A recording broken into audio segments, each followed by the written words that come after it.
बिस्मिल्लाहिर्रहमानिर्रहीम। कल हमने cleaning and sanitizing procedure part 1 पढ़ा था।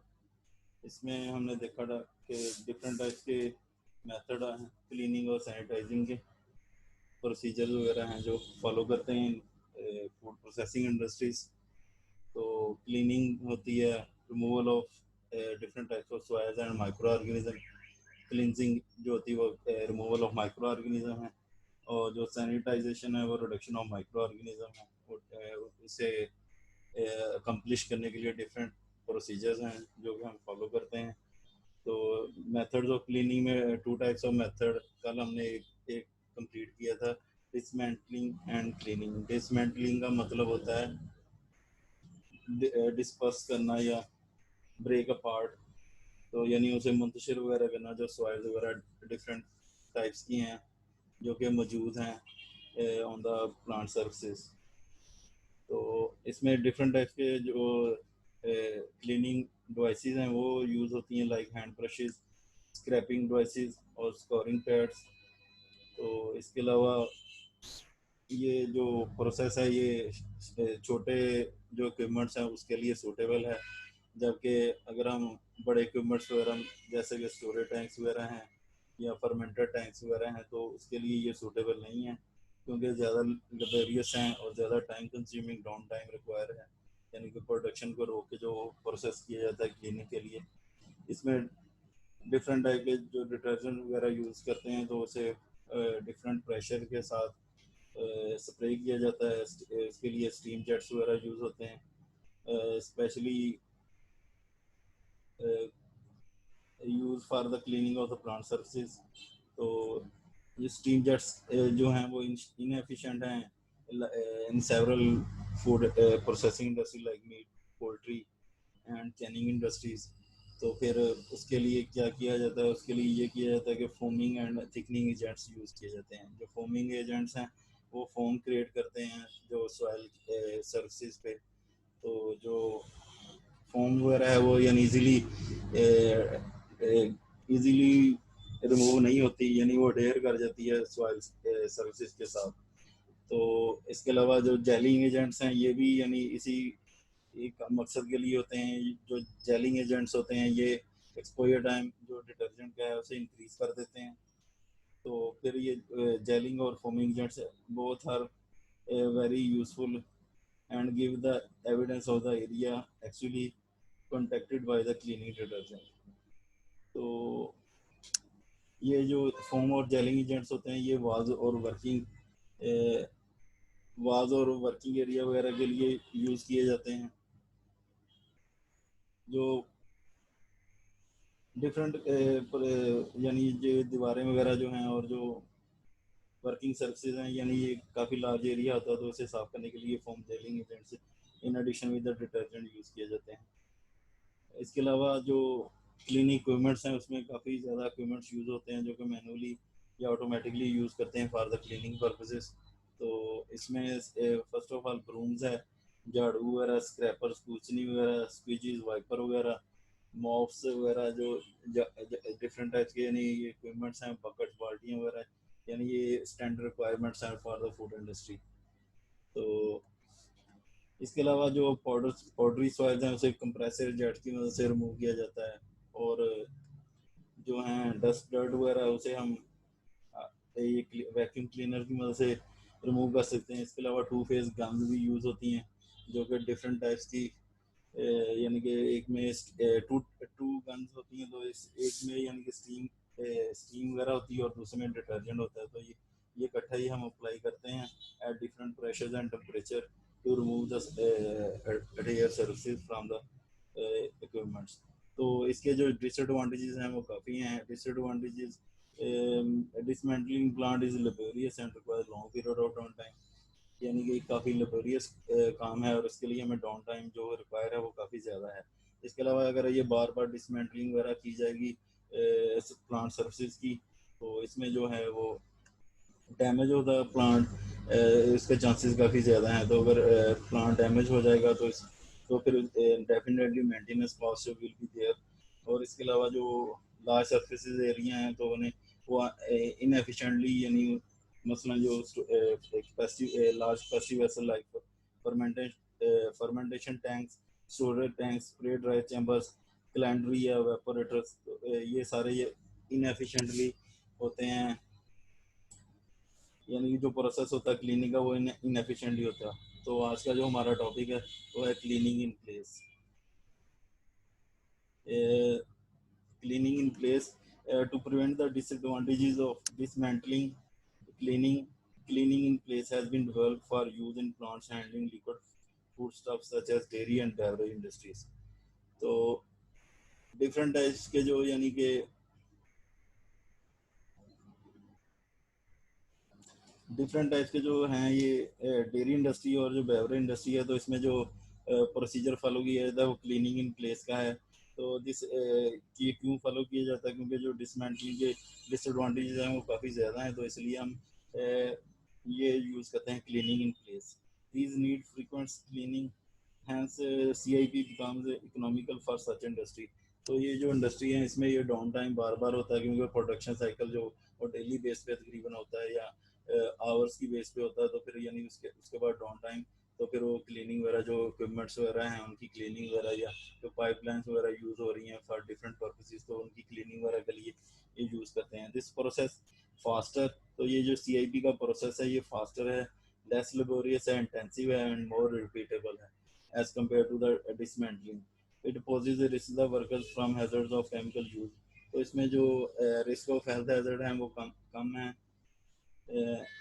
as compared to the dismantling.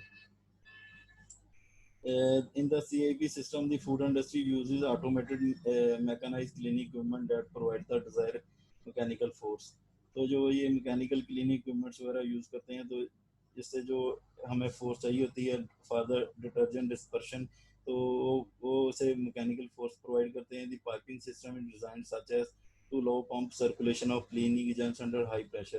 तो ये जो प्लांट हम यानी ये इसमें पंप सर्कुलेशन सिस्टम यूज करते हैं in the piping system for the cleaning purposes under high pressure. The procedure used is basically the same as that of dismantling and cleaning without time consuming dismantling or reassembling. तो इसमें जो procedure है वो same है, सिर्फ यही फ़र्क है कि इसमें हम डिफरेंट हेड्स यूज़ करते हैं for the cleaning in place के लिए। The detergent solution, the piping system, the detergent solution are pumped through the system to strip the food residues and soil films from the internal surface. तो जो detergent solution इसमें हम use कर रहे हैं उनका क्या फंक्शन है, उनका ये फंक्शन है कि जो strip of the food residues and soil film, तो जो फूड रेजिड्यूज स्टेन वगैरह मौजूद हैं या ऑर्गेनिक इनऑर्गेनिक सॉइल वगैरह मौजूद हैं या फिल्म जो कोटिंग वगैरह मौजूद हैं, तो उन्हें वो रिमूव करते हैं। The degree of troubleness produced by flowing liquid circulation provide the scoring factor that replace the brushing in manual cleaning. तो जो ट्रबलनेस क्रिएट होती है फ्लोइंग फ्लूइड की सर्कुलेशन की वजह से ट्रबलनेस होता है, यानी कि इफेक्टिवली तेज वायलेंटली, यानी उसकी मूवमेंट जो पानी की है या डिटर्जेंट की है, तो वो रिप्लेसेबल है as compare to the brushing in the manual cleaning. जैसे कि हम ब्रशिंग मैनुअल क्लीनिंग में ब्रशिंग वगैरह करते हैं, इसी तरह जो ट्रबलनेस क्रिएट होती है इन CIP वो इसके कंपेटिबल है। This is follow by an initial wash with water rinse. तो इसमें सबसे पहले ये किया जाता है कि जो एक सर्फेसिस वगैरह हैं उन्हें प्री रिंस किया जाता है। The exact arrangement the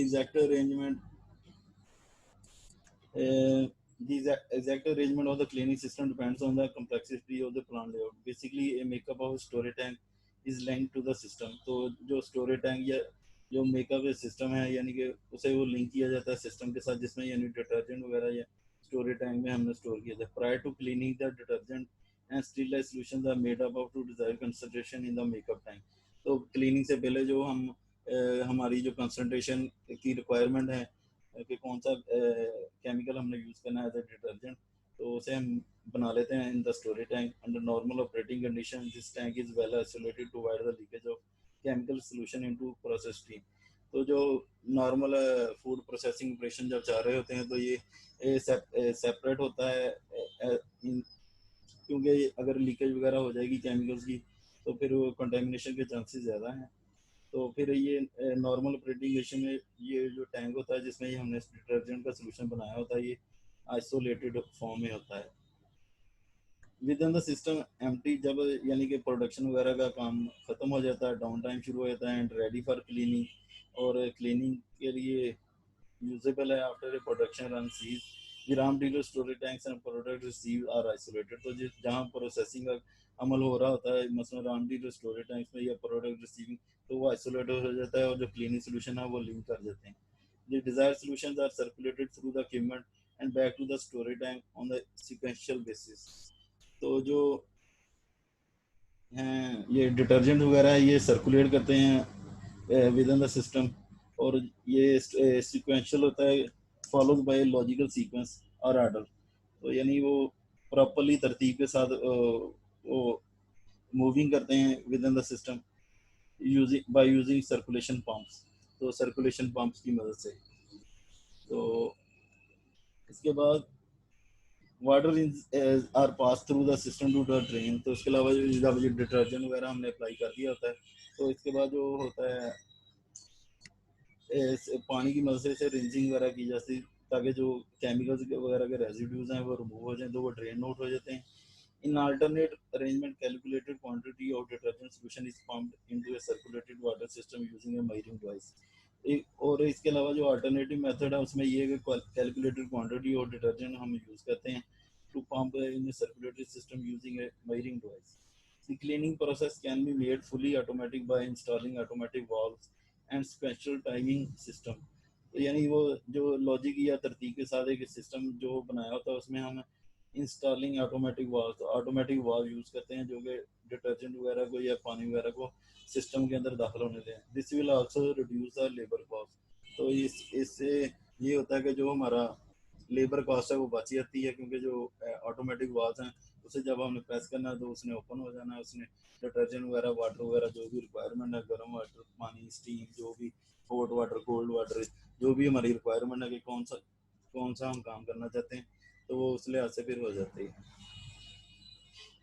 next है फंडामेंटल्स ऑफ क्लीनिंग। ये कौन कौन से फंडामेंटल्स स्टेप्स हैं जो कि रिक्वायर्ड हैं या जिनकी ज़रूरत होती है फॉर इफेक्टिव क्लीनिंग।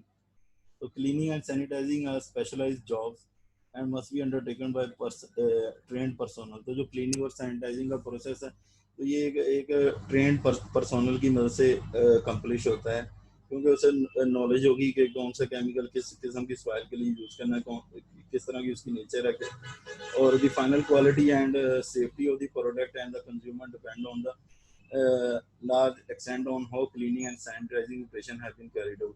तो जो कंज्यूमर प्रोडक्ट की सेफ्टी और कंज्यूमर की जो सेफ्टी है वो इफेक्टिवली डिपेंड करती है कि किस तरह की हमने क्लीनिंग और सैनिटाइजिंग ऑपरेशन परफॉर्म किए हैं within the food industry. Following typical procedure which are followed for a good for a cleaning food processing equipment. तो नंबर वन है इसमें आएगा pre rinse. Pre rinse soil equipment surfaces are rinsed with warm water to loosen and remove the porous soils। तो जो गर्म पानी है उसे सबसे पहले प्री रिंस किया जाता है, उसके गर्म पानी की मदद से इक्विपमेंट्स वगैरह की सर्फेसिस को या जो स्टोरेज टैंक्स वगैरह हैं उनकी वाल्स वगैरह को। तो इससे ये होता है जो गर्म पानी है वो जो सॉइल्स हैं यानी कि जो रफ रफ टेक्सचर सॉइल्स हैं, कोरस में रफ टेक्सचर, तो रफ टेक्सचर जो सॉइल्स हैं वो उसे लूज कर देता है और रिमूव करता है।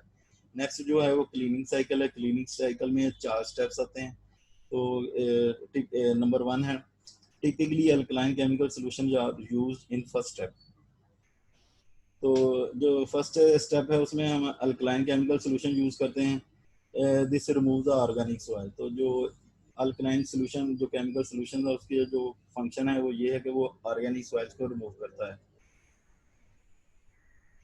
तो नेक्स्ट आ जाता है this is followed by rinsing all surfaces with cold to hot water.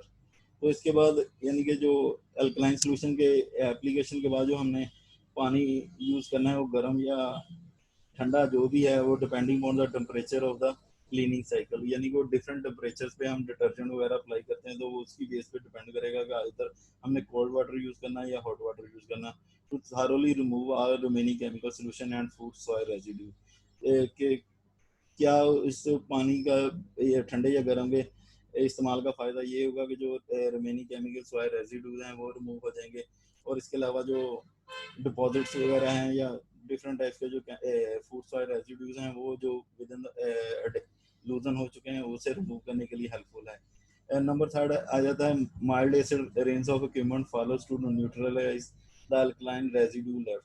तो यानी जब अल्कलाइन सोल्यूशन यूज किया हुआ है तो इसका मतलब है definitely there will be the alkaline residue, तो उसे न्यूट्रलाइज करने के लिए हम जो है वो माइल्ड एसिड रेंज के इक्विपमेंट करते हैं, तो इसकी वजह से जो अल्कलाइन रेजिड्यूज हैं वो खत्म हो जाते हैं, और वो जो अल्कलाइन जो मौजूद हैं वो न्यूट्रलाइज हो जाते हैं। This also remove the mineral deposit present on the surface.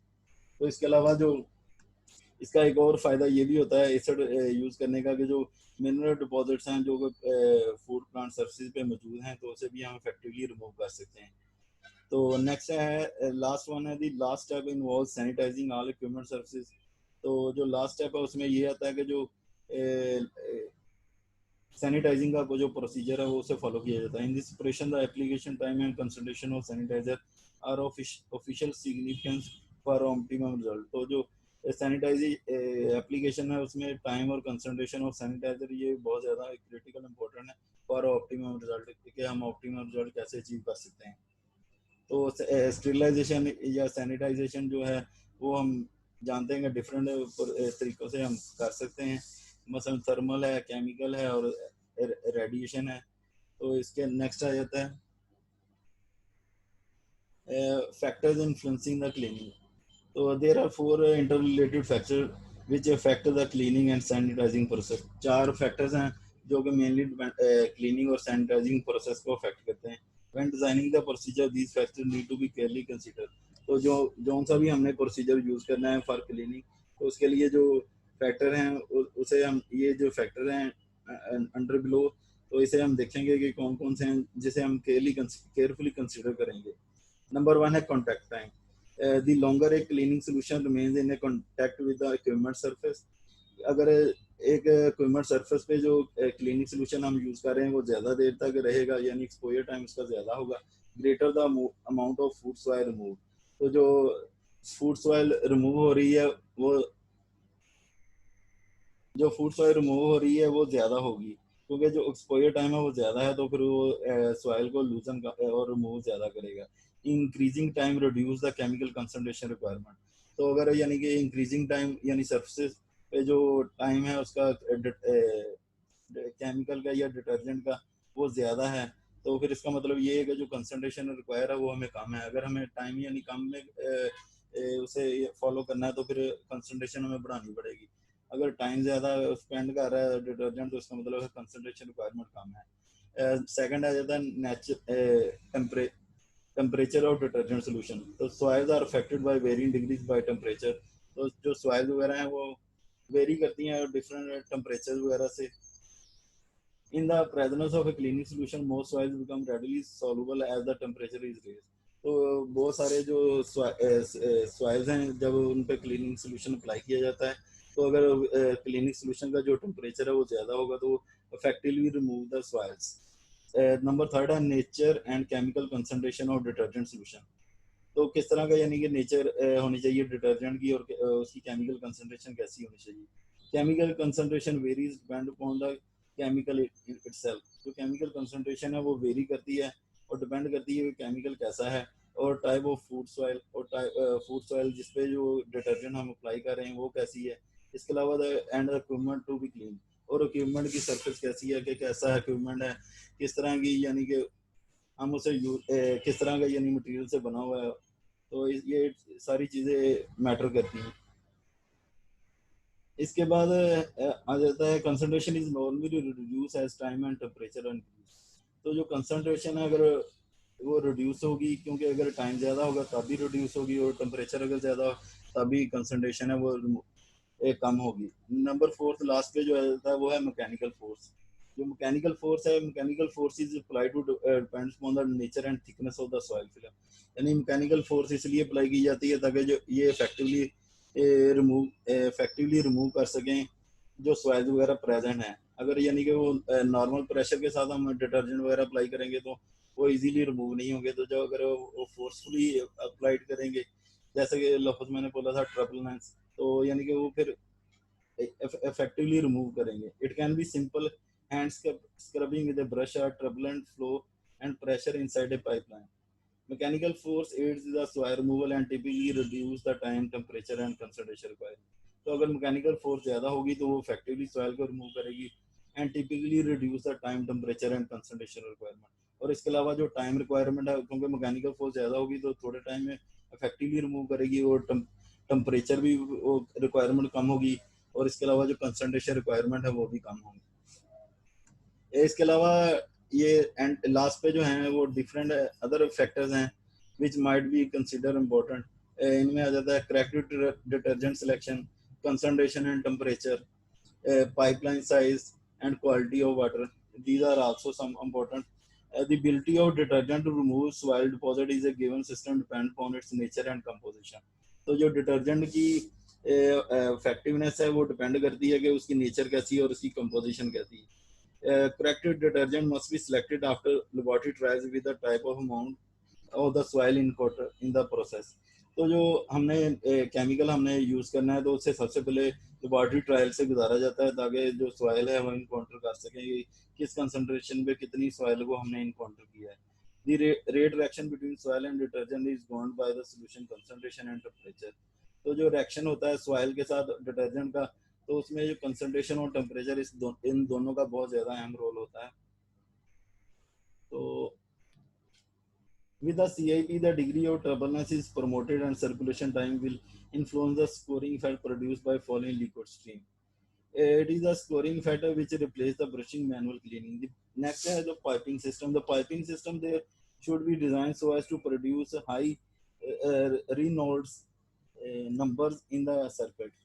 Flow velocity for pipeline size commonly encountered should not be less than 1.5 meter per second or 5 foot per second.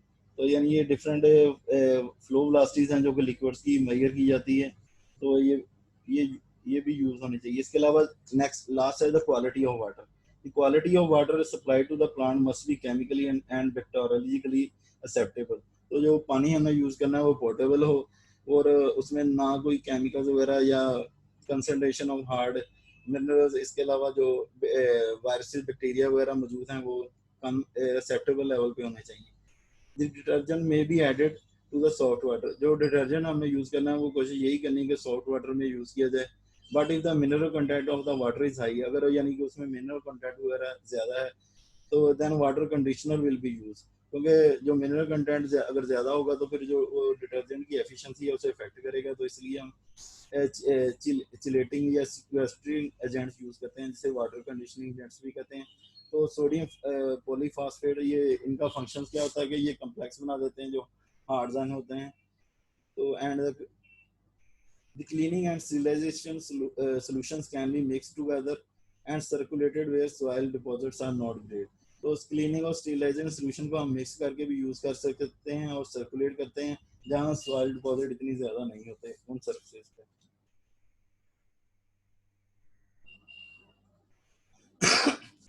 Next है cleaning in place in still beverage plant.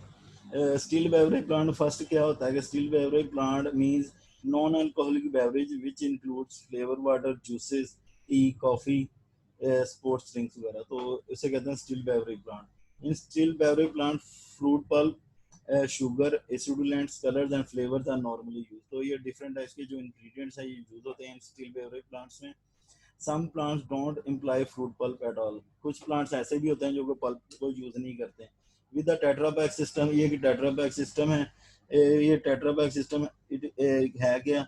It is a leading brand of beverage and food aseptic packaging. तो ये पाकिस्तान का एक Namvar brand है जो कि मशहूर है फॉर इस एसेप्टिक पैकेजिंग और बेवरेजेस की वजह से. इसके अलावा ये डिफरेंट प्रोडक्शन यूनिट्स भी सप्लाई कर रहा है like ice cream, cheese making and other such type of things. Following is a typical cycle after the process run has ceased. तो ये इसमें एक साइकिल यूज हो रहा है जिसे हम अभी डिस्कस करेंगे. नंबर 1 पॉइंट है system is flushed with normal water. तो ये जो क्लीनिंग इन प्लेस है ये बेवरेज प्लांट में कैसे होती है ये इस स्लाइड में हम पढ़ेंगे. System is flushed with normal water followed by hot water. तो सबसे पहले सिस्टम में यानी कि पानी की मदद से हमने साफ करना है, इसके बाद हमने गर्म पानी की मदद से साफ करना है। नेक्स्ट पॉइंट है था dilute sodium hydroxide solution 1 to 1.5% at a temperature of 90 degrees circulated in the system and retained for 20 minutes। तो इसके बाद यानी कि पानी गुजारने के बाद, ठंडा और गर्म पानी गुजारने के बाद जो सोडियम हाइड्रोक्साइड है उसकी कंसंट्रेशन 1 से 1.5% 90 डिग्री पे हमने यूज करनी है और इसे रिटेन करना है in the with in the system for 20 minutes. तो इसके बाद अब flushing is done with simple water. तो जो पोर्टेबल वाटर है उसकी मदद से इसे रिंस आउट कर देना है। इसके बाद जो अल्कलाइन सोल्यूशन यूज किया था, अब एसिडिक सोल्यूशन यूज करेंगे। Dilute nitric acid 0.75% at a temperature of 70 to 80 degree is then circulated through the system for 15 minutes. तो इसके बाद जो ये नाइट्रिक एसिड है उसे हमने यूज करना है 70 से 80 डिग्री पे फॉर 15 मिनट्स के, ये रिटेन करे विद इन द सिस्टम। इसके बाद again rinsing is done with the water. तो इसके बाद पानी की मदद से इसकी रिंसिंग वगैरह कर देनी है। Then system is sterilized with hot water at 92 degree for 30 minutes. तो एंड पे जो सिस्टम है उसे इसकी स्टरलाइजेशन कर देनी है with hot water at 92 degree for 30 minutes. तो ये जो 30 मिनट्स हैं, the Tetra Pak machine is sterilized using hot air at 120 degree for 30 minutes। जो Tetra Pak machines हैं उसकी जो स्टेरिलाइजेशन है वो करनी है, वो हमें 120 डिग्री पे करनी है फॉर 30 मिनट्स। नेक्स्ट है valuation of the cleaning process, कि यानी जो हम क्लीनिंग जो डिफरेंट यानी मेथड फॉलो करके हम क्लीनिंग का जो प्रोसेस कर रहे हैं in the food processing equipments, तो वो कैसा है, कैसी उसकी इफेक्टिवनेस है, किस तरह उसने रिमूव किया, तो वो सारा कुछ कैसे हम चेक करते हैं ये पढ़ते हैं। The primary objective of cleaning and sanitizing is the removal of physical, chemical and microbiological contamination from the equipment. तो जो प्राइम ऑब्जेक्टिव सैनिटाइजेशन या क्लीनिंग का वो यही है कि जो फिजिकल, केमिकल और माइक्रोबायोलॉजिकल कंटेमिनेंट्स है उसे रिमूव किया जा सके from the equipment. Unfortunately all cleaning steps are not equally effective and some processes can leave behind additional contamination. तो कई दफ़ा ऐसा होता है कि जो हम स्टेप ले रहे हैं क्लीनिंग का या मेथड फॉलो कर रहे हैं, तो वो हम प्रॉपरली फॉलो नहीं कर सकते ड्यू टू सम रीजंस, यानी वर्कर की लापरवाही भी हो सकती है, या जो केमिकल यूज कर रहे हैं वो इतने इफेक्टिव नहीं है, तो फिर यानी उससे ये होता है कि वो additional contamination will be there. The evaluation survey will depend upon the established standards. These standards can be divided into three basic areas. So number one है physical cleanliness. All visual products, waste, foreign matter and slime. Slime of the thick viscous strain must be absent from the processing equipments and area. तो जो visual waste हैं, foreign matter वगैरह हैं या slime वगैरह हैं, तो ये मस्ट बी एब्सेंट, ये नहीं होने चाहिए प्लांट सर्फेसिस पे। नंबर टू है chemical cleaningness. This mean freedom from the undesirable chemicals. तो जो अनडिजायरेबल केमिकल्स हैं जो हमें प्रोडक्शन में नहीं रिक्वायर्ड, तो वो ताकि वो प्रोडक्ट की कंटेमिनेशन ना कर सके। तो इसमें कौन कौन से रहते हैं, cleaning compound, residues, germicide, pesticide which might remain on the product and on equipment. In general, these can be easily taken care of by proper washing and rinsing. तो इन्हें हम जो प्रॉपर क्लीनिंग और रिंसिंग वगैरह, washing वगैरह के साथ हम इफेक्टिवली रिमूव कर सकते हैं। नंबर थर्ड है the microbiological cleanness with the control of micro organism. This is probably the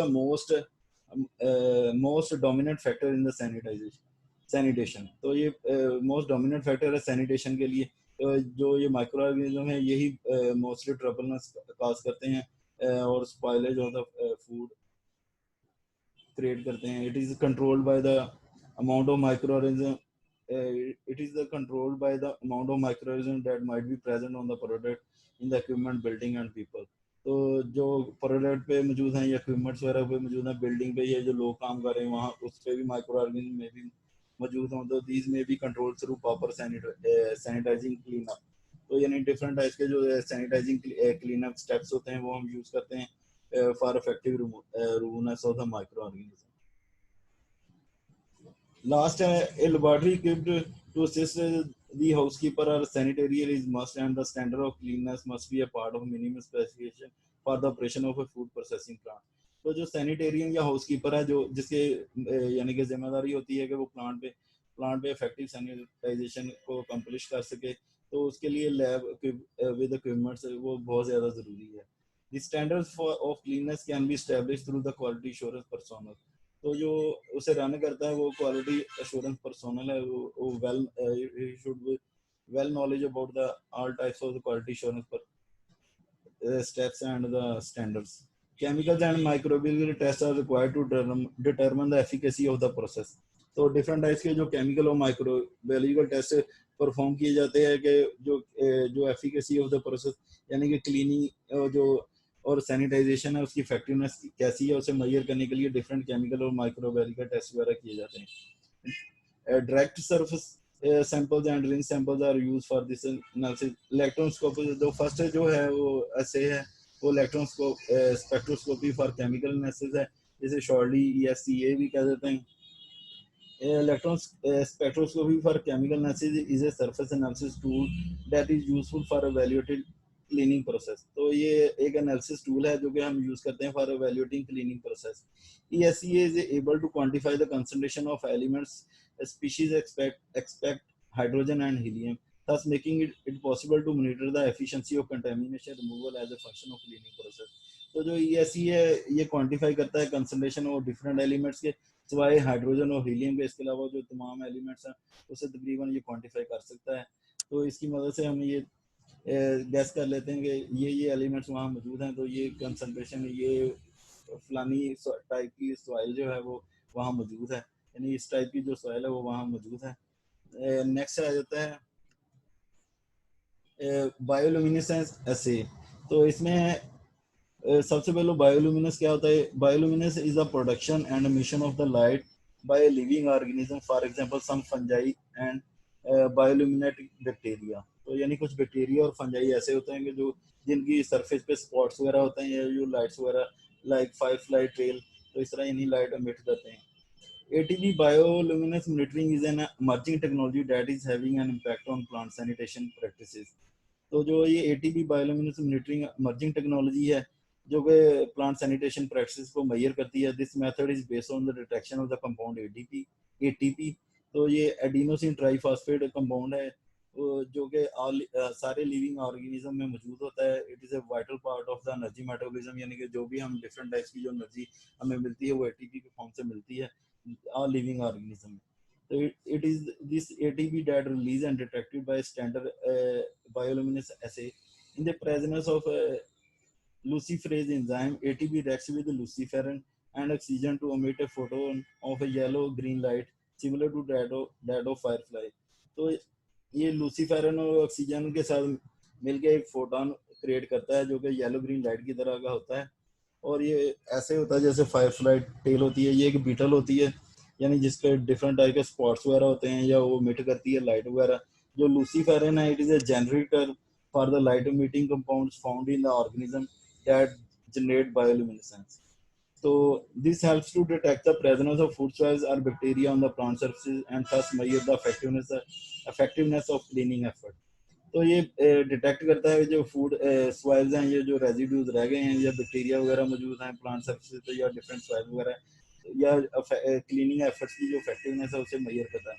this is a rapid test and can be run in a matter of minutes. तो ये rapid test है इसे हम easily perform कर लेते हैं within few minutes. Hence it becomes a supplemented to microbiological swab test that require laboratory analysis and take several days for results. तो ये यानी डिफरेंट टाइप्स के लाइक माइक्रोबायोलॉजिकल स्वैब टेस्ट तो ये एक इफेक्टिव टेस्ट है जो microbiological swab test है जो हमें परफॉर्म करने के लिए काफ़ी दिन लग जाते हैं और उसके लिए हमें प्रॉपरली लैब चाहिए. तो ये जो हैं ये बायोलुमिनेंस ऐसे तो ये बहुत इफेक्टिव है और ये इफेक्टिवली मेजर कर लेता है. तो ये था आज का हमारा टॉपिक. उम्मीद है आप लोगों को समझ आ गई होगी. अटेंडेंस भेजने की कोई ज़रूरत नहीं है. अटेंडेंस ऑनलाइन ले ली है. Take care. अल्लाह हाफिज़.